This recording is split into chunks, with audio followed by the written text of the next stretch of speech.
Bismillahirrahmanirrahim. Alhamdulillahirabbil alamin. Wassalatu wassalamu ala asyrafil anbiya'i wal mursalin sayyidina Muhammadin wa ala alihi wa sahbihi ajma'in.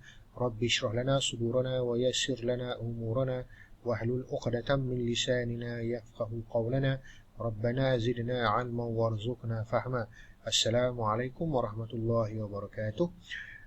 Bertemu kita dalam bahagian yang ketiga, tanggungjawab sebagai perunding, profesional sebagai perunding, di bawah tajuk yang ketujuh, etika profesionalisme MPU 2232. Jadi sebagai seorang perunding, seperti yang kita maklum sebelum ni kita dah bincangkan tentang tanggungjawab pekerja, dan kemudian bila pekerja naik jadi pengurus, etika sebagai seorang pengurus, dan kemudian ada dalam kalangan kamu mungkin akan jadi perunding ataupun konsultan, yang bergerak sendiri ataupun bergerak di bawah organisasi-organisasi tertentu.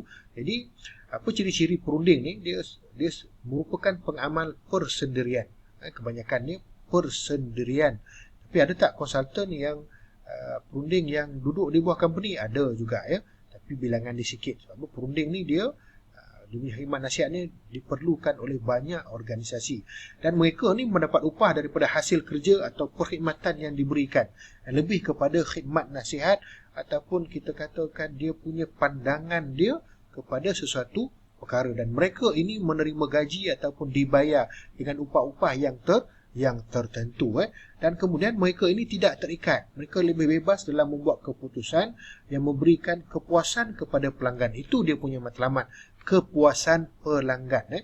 Jadi perunding ni dia lebih kepada kepuasan pelanggan, dan kemudian berbaloi dengan gaji yang diterima ataupun upah yang diterima. Dan mereka ni ada iklan dia tersendiri, ada cara dia mempromotkan diri mereka ataupun mempromotkan perkhidmatan yang mereka bagi. So ini adalah ciri-ciri perunding ataupun konsultan.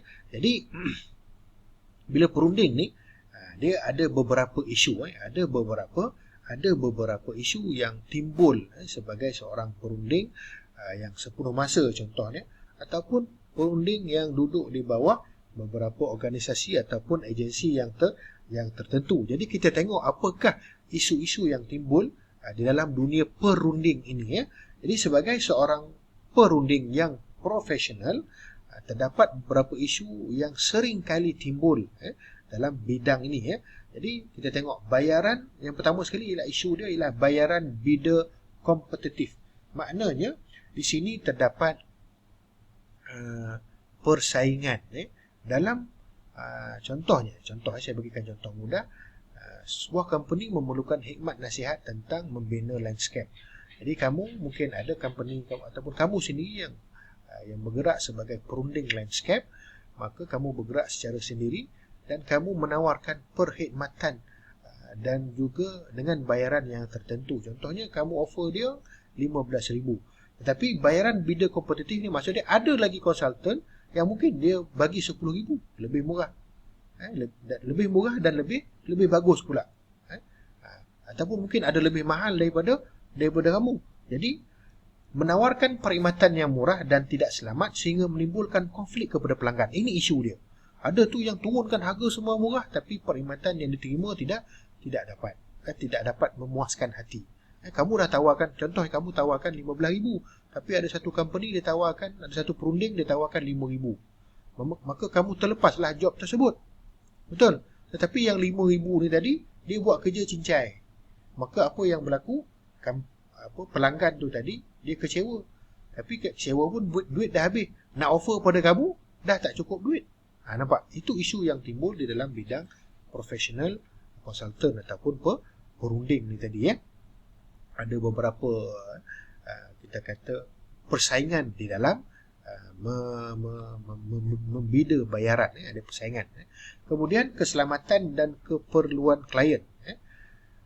Sebagai seorang perunding, kita perlu memastikan produk ataupun perkhidmatan ataupun hikmat nasihat ataupun kita punya pandangan yang kita berikan, yang kita hasilkan perlulah mematuhi keperluan klien. Perlulah mematuhi keperluan klien. Dan kemudian kesemua tadi hasil pandangan kita, buah fikiran kita, produk ataupun perkhidmatan kita tidaklah sampai memudaratkan klien. Saya bawakan satu cerita lah.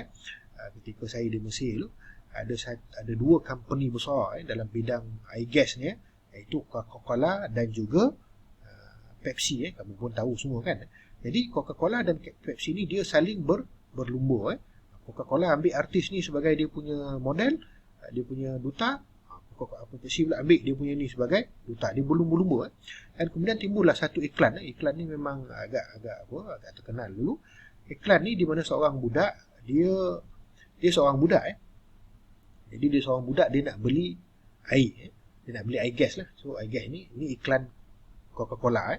Jadi dia nak beli air Coca-Cola. So budak ni bayar duit, kemudian beli 2 air tin Pepsi, dan kemudian dengan menggunakan tin tu tadi, dia pijak tin Pepsi tersebut dan dia masukkan lagi koin untuk menekan butang Coca-Cola yang atas sikit. Nampak?